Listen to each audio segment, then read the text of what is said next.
इतनी दुखद स्थिति है जिस के चलते हम आपको ये एड्रेस करने पे, क्योंकि हम कभी भी किसी पे पर्सनल अटैक ना ही करते हैं ना ही करेंगे, लेकिन इतनी अनफॉर्चुनेट सिचुएशन हो जाती है कि हमें समझ नहीं आ रहा दोस्त कौन है, दुश्मन कौन है, प्लांटेड कौन है, कौन हमारा नाम का इस्तेमाल करके कौन किसको कहाँ बेच रहा है, कहाँ अपनी सीट पक्की कर रहा है, कहाँ क्या राजनीति कर रहे हैं, आंदोलन की आड़ में चलते हुए या किसी ऐसे केसेस, हाईलाइटेड केसेस को उठाना और लोगों को जानबूझकर भेजना ताकि चीजें खराब हो, ताकि जो दलित आदिवासी बेचारे अपने हक अधिकार के लिए तरसते रहते हैं, उनके साथ अत्याचार होता है, उन्हें लगता है अभी राहत की सांस मिलेगी, अभी राहत की सांस मिलेगी, ये बहुत बड़े वकील हैं, ये बहुत बड़ा नेता है, ये बहुत अच्छा काम करके आया और हमारा हक बचाएगा, हमें हक दिलाएगा, हमें इंसाफ मिलेगा। इसके चलते ऐसे प्लांटेड लोगों से सावधान रहने की जरूरत है।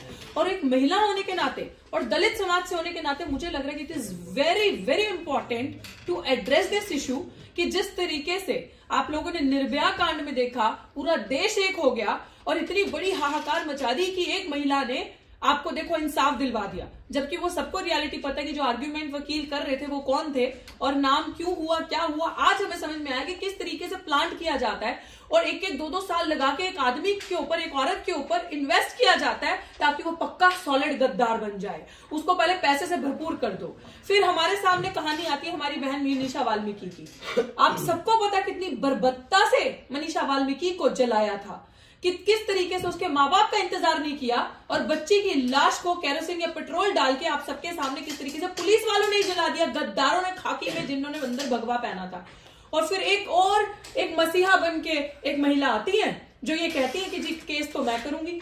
मैं नाराज आज उन लोगों से भी हूं, मैं गुस्सा आज उन लोगों से भी हूं जो ऐसे प्लांटेड लोगों को लेकर आते हैं और केस उनके हाथों में थमाते हैं। आओ लगाओ बहुजनों के सर के ऊपर लगाओ इनकी बोली, ताकि इन्हें इंसाफ ना मिल सके, ताकि इनको घुमाओ गोल गोल और ये बेचारे अपने हक अधिकार के लिए तरसते हैं और जो अपराधी है वो बेइज्जत बरी हो जाए। जिस तरीके से बहन मनीषा वाल्मीकि को आज दिन तक इंसाफ नहीं मिला और एक वकील मैडम सीमा कुशवाहा जी आई और बड़ी बड़ी बातें की कि इंसाफ दिलवाऊंगी, ये करूंगी, लड़ूंगी, अपराधियों को जेल में पहुंचाऊंगी, फांसी दिलवाऊंगी, और आज देख लो मैडम का जो इंसाफ था मिल गया। मैडम कहां गई, सारे काम सब कुछ धुल गया और मैडम गई भाजपा के उसके अंदर चंगुल में। और यही चीज होती है कि इनके ऊपर पैसा स्पेंड करती है भाजपा, आरएसएस, इनको प्लांट करती है, इनको केसेस देती है ताकि दलित आदिवासियों को जो इस तरीके से केसेस हैं जो भाजपा के ही गुंडे करते हैं वो किस तरीके से कमजोर किए जाए, उन केसेस की किस तरीके से बोली लग जाए। आप मुझे बताएं क्या कभी एक इंसाफ पसंद आदमी की वो कभी आपकी आइडियोलॉजी, आपकी विचारधारा मैच खा सकती है आरएसएस और भाजपा से?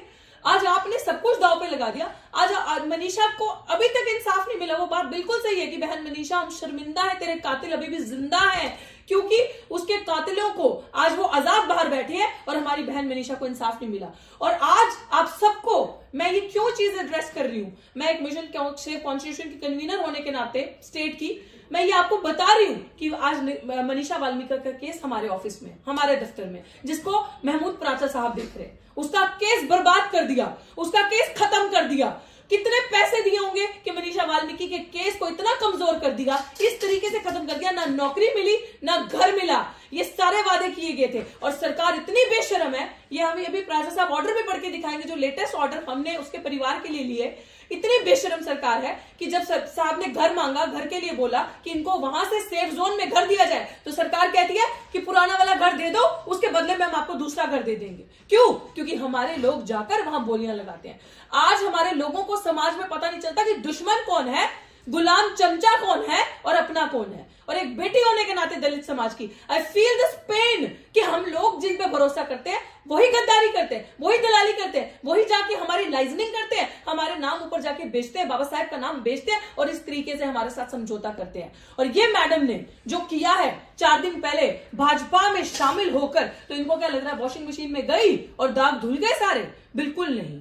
उस परिवार, उस बच्ची जो हमारे समाज की बच्ची गई, जिसका केस आज हमारे पास है, हम लड़ेंगे उसके लिए और उसको इंसाफ दिलवाएंगे हर हालत में। लेकिन ये जो गद्दारी इन्होंने करी है, बहुजन समाज, दलित समाज कभी भी ऐसे अपराधियों को, ये मेरी नजर में अपराधी है, माफ नहीं करेगा। ऐसे गद्दारों को माफ नहीं करेगा। चमचागिरी दलाली करने वाले लोगों को कभी माफ नहीं करेगा। और ये पेन, इस दुख दर्द के साथ मैं आज प्रेस कॉन्फ्रेंस इसलिए एड्रेस कर रही हूं कि मेरे समाज के बहुत लोग तब से परेशान है, मैसेज कर रहे हैं कि देखो कितना पैसा मिला होगा इनको जो गए, या कितना क्या किया होगा। मनीषा वाल्मीकि को तो अभी तक इंसाफ मिला नहीं, मनीषा वाल्मीकि के परिवार को अभी तक वहां जिस जगह पे है वहीं पे बैठा है। तो सर मैं ये चाहती हूँ कि आप लोगों को बताएं, इस समय समाज बार बार ये चीज पूछ रहा है, ट्विटर पे ट्रेंड भी चल रहा है इस चीज का कि अगर हमारे लोग ऐसा ही करते जाएंगे तो इंसाफ कहां है हमारे लिए, किधर बचेंगी दलित की बेटियां। और इस सरकार पे मैं तमाचा मारती हूं जिसने बड़ा बड़ा शोर डाला था, बेटी बचाओ बेटी पढ़ाओ। बच रही है बेटियां, पीएचडी की हुई पढ़ी लिखी लड़की पकोड़े बेचने पे मजबूर होगी। दिल्ली कैंट कंटोनमेंट की बच्ची जिसका मंडी जो शमशान के पुजारी थे उन्होंने रेप किया, मिला इंसाफ? नहीं मिला इंसाफ। मनीषा वाल्मीकि को मिला इंसाफ? नहीं मिला इंसाफ। इंदर मेघवाल को मिला इंसाफ? नहीं मिला इंसाफ। मूछ रखने वाले को मारा, मिला इंसाफ? नहीं मिला इंसाफ। हर दिन इस तरीके के अत्याचार बर्बरताएं हो रही हैं और इंसाफ नहीं मिल रहा। और आज आके हमारे समाज के गद्दार जो हमारा चेहरा बन के आते हैं, ट्विटर पे भी आप कुछ महारथी देखोगे ऐसे जो आज अंबानी अडानी को डिफेंड करते हैं और उनके फॉलोअर्स देखो मिलियंस में, लाखों में उनके फॉलोअर्स हैं। वो कौन है? किनके फॉलोअर्स हैं वो? हमारे समाज के लोग, भोले लोग बेचारे भटक जाते हैं और इन लोगों को फॉलो करते हैं। मैं अपने समाज से रिक्वेस्ट करना चाहती हूं कि ध्यान रखो पैराशूटर्स में और ग्रास रूटर्स में। ये लोग आज एक महीने में कुछ करा और इन लोगों को लगता है हमारा कोई कुछ नहीं बिगाड़ पाएगा। ये लोग तो क्योंकि ट्रेंड ऐसा है, फटाफट से अब आज मान लीजिए मनीषा वाल्मीकि हुआ, आज इंदर मेघवाल हुआ, आज डॉक्टर ऋतु हुई, 1 महीना या 15 दिन तक खूब प्रेस कॉन्फ्रेंस हुई, सबने आके अपनी राजनीति चमकाई, कहानी खत्म। सरकार को पता है इनके अंदर बस इतना ही है, ये लोग बस इतना ही करेंगे, मोदी सरकार को पता है आगे नहीं करेंगे। लेकिन हम लोग उन लोगों में से नहीं है। हम लोग कोई भी लड़ाई अधूरी नहीं छोड़ते। डॉक्टर ऋतु की लड़ाई जो चल रही थी आज भी चल रही है, आज भी डॉक्टर ऋतु उस धरने पे जाके बैठ रही है। रही बात मनीषा वाल्मीकि की, अब वो केस हमारे पास आया है। वो केस पहले भी पराजा साहब से छीना गया था। वो केस जब पहले हुआ था, सबसे पहले वो हमारे पास आए थे, लेकिन कुछ दलालों ने मिलकर वो केस हमारे हाथ से छीन के वहां दे दिया था।